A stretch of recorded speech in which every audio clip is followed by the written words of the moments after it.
ପାଞ୍ଚଟି ମରେ ପ୍ରଥମ ମଟି ହେଲା ମା। ମାକୁ ଯିଏ ସମ୍ମାନ ଦେଇ ଜାଣେ ନାହିଁ ସେ ଏ ଦୁନିଆକୁ ଆସିବା ପାଇଁ ଯୋଗ୍ୟ ମଧ୍ୟ ନୁହେଁ, ସେ ଯୁବକ ହେଉ ବା ନ ହେଉ। ଦ୍ୱିତୀୟ ମଟି ହେଲା ମା ପେଟରୁ ଆସିଲା ପରେ ଆମେ ଯେଉଁଠି ପଡ଼ୁ ସେ ହେଲା ଜନ୍ମ ମାଟି।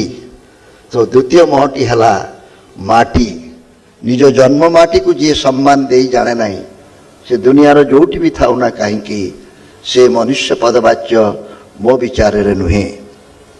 ତୃତୀୟ ମଟି ହେଲା ମା ପେଟରୁ ମାଟିରେ ପଡ଼ିଲା ପରେ ଯେଉଁ ଶବ୍ଦଟି ପିଲାଟି କରେ ସେ ଶବ୍ଦଟି ହେଲା ପ୍ରଥମ ତାର ଭାଷା।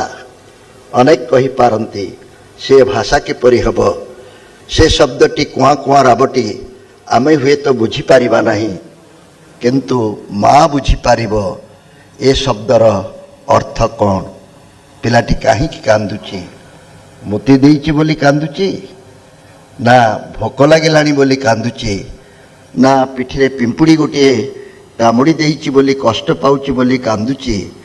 ଆମେ ସିନା ବୁଝିପାରିବା ନାହିଁ, ମା ବୁଝିପାରିବ ପିଲାଟିକୁ କି ଅସୁବିଧା ହେଇଛି ଯାହାଫଳରେ ସେ ଏଭଳି ଶବ୍ଦ ଉଚ୍ଚାରଣ କରୁଛି।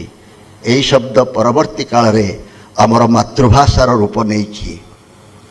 ଚତୁର୍ଥ ମଟି ଆମ ସମସ୍ତଙ୍କ ପାଇଁ ଅତି ପ୍ରିୟ ହୋଇ ଉଠିଛି।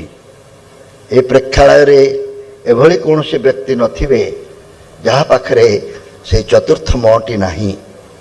ସେଠି କ'ଣ? ମୋବାଇଲ। ମୋବାଇଲ ହେଲା ଚତୁର୍ଥ ମ। ଏଭଳି କୌଣସି ବ୍ୟକ୍ତି ଏଠି ଅଛନ୍ତି କି ଯାହାଙ୍କ ପାଖରେ ମୋବାଇଲ ନାହିଁ?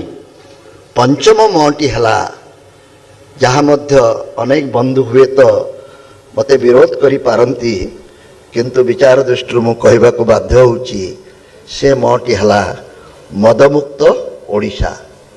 ତେଣୁ ପାଞ୍ଚଟି ମର ମୁଁ ପରିଭାଷା କଲି। ଭିଡ଼ିଓ ଗୁଡ଼ିକ ଆପଣମାନଙ୍କୁ ଭଲ ଲାଗୁଥିଲେ ଆମ ଚ୍ୟାନେଲକୁ ସବସ୍କ୍ରାଇବ୍ କରିବା ସହ ଲାଇକ୍ ସେୟାର କରିବାକୁ ଭୁଲନ୍ତୁ ନାହିଁ।